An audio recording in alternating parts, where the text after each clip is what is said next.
Well, we start this morning with that historic prisoner swap, really a great example of international diplomacy, bringing 3 Americans home to their families after their Russian incarceration.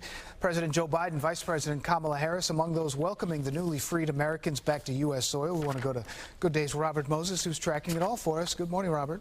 Dan, good morning to you. What a return this was. Just before 4:30 this morning, the 3 Americans landed in San Antonio, where it's expected they will be evaluated at Brooke Army Medical Center. That's standard procedure for detainees who have been let go. After the U.S. says they were unjustly imprisoned in Russia, they are now free.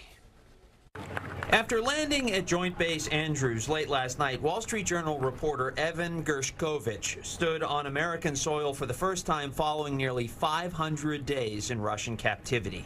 He embraced Vice President Kamala Harris and President Joe Biden. Then, in a moment of unadulterated joy and relief, he picked up his mother. Just last month, Gershkovich was convicted and sentenced to 16 years in prison. His release brought joy to not just his family and friends, but also to his colleagues at the Journal. Evan, how does it feel to finally be home? Not bad. I'm all right. It was a good flight.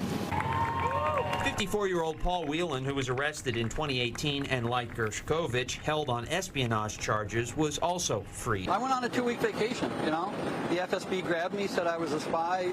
I'm apparently a general in the Army, a secret agent for DIA. This is the nonsense narrative they came up with, and they wouldn't let it go. So, you know, this is how Putin runs his government. The third person on the flight was Alsu Kurmasheva, a Russian-American journalist who was arrested last year and convicted last month of spreading false information about the Russian military. All told, the prisoner swap involved 24 people and 7 countries. Russia had been holding 15, Belarus 1, 8 were held in Western nations. One of those is Vladimir Kara-Murza, a Russian who in 2021 was convicted of killing a former Chechen fighter in Berlin 2 years earlier on orders from the Russian government. President Vladimir Putin embraced him upon his return to Moscow. What is your message tonight to Vladimir Putin? Stop. Earlier in the day, President Biden seemed to criticize former President Donald Trump without naming him.